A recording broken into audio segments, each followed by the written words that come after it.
Artificial intelligence is no longer just threatening show business because in some parts of the world, it's already taken over the set. It is a big warning shot for Hollywood, which is still trying to figure out just how to handle this new technology. Because over in China, the $14 billion micro drama industry has embraced AI. The results have been quite transformative, to say the least. Microdramas, which are typically shot vertically, they have episodes lasting less than 90 seconds, attention span. They've captivated China's mobile-first audience for years, and now creators are using AI to generate scripts, craft backgrounds, even create virtual actors at a fraction of the typical cost. It is lightning fast, but it's also displacing the traditional roles, leaving both actors and those behind the scenes unemployed, questioning the future of their industry. The numbers are grim. According to the state-run People's Daily newspaper, about 95% of the microdramas produced in the first 3 months of this year were entirely AI created. And what's happening overseas could be a preview of what's about to happen in Hollywood. American studios, they're already exploring digital actors like Tilly Norwood. She's not real. The AI creation that drew some big backlash when she was introduced last year. Last week, Disney released this AI-generated children's show. It's called Ozzy Fox. It's already racked up over 1 million views, maybe because everybody was saying it was AI. But the Writers Guild, other unions, they've done their best to protect against AI in recent contract negotiations. But look, the tech is moving so fast, it is almost impossible to predict where it's going to go next. What does this mean for the American film industry, which, by the way, has more than 2 million jobs? Here to break it down, we got with us Joe Flanigan, an actor, writer, SAG-AFTRA member, who you may know from roles on Stargate, Atlantis, General Hospital. Thank you so much for taking the time, sir. How much of a warning sign is this for Hollywood? Well, thanks for having me. We're talking about an important issue. This is a huge warning sign, and it comes at the tail end of a lot of other exacerbating issues in Hollywood, like streaming and everything else. So it's hitting Hollywood very hard. Is this and affecting it's putting a lot of people affecting actors or writers more? Well, it's affecting actors probably more visibly, but that's a complicated question because there are a lot of writers right now using AI to write scripts and then slapping their name on it. That's true. That's true. I guess the question is, whenever I think about it replacing actors, do people, like in your heart, you're like, people, consumers are always going to want that human element. At the same time, if they can de-age somebody, use AI and create a 35-year-old Tom Cruise forever, what does that say about the real actor?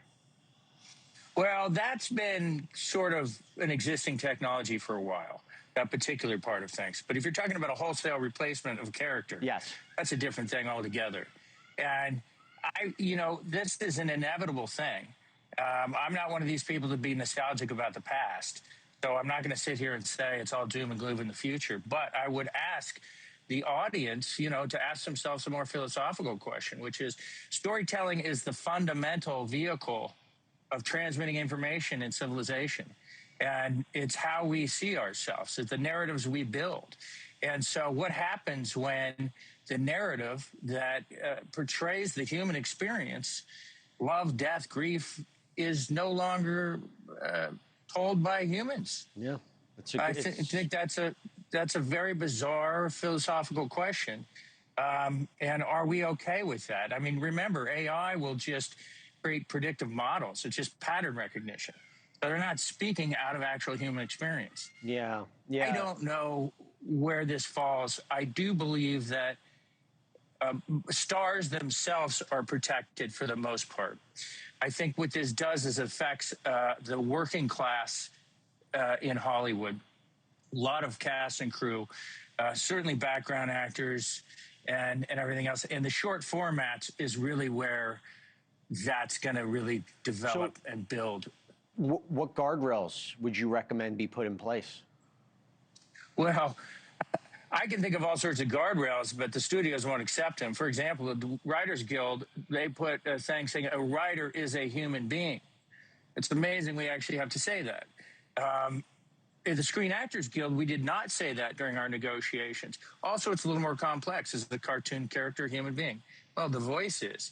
We get into more complex issues. Then you get into issues of recognizability. They could take 51% likeness of me, and then they would have to pay me. But if they amalgamized my image and made it 49%, they wouldn't have to pay me. these are really interesting technological questions. And I don't know where it all ends up, but I think that our industry is a microcosm of what's happening across the rest of society. The difference is we are a industry that portrays human beings and tells a human story.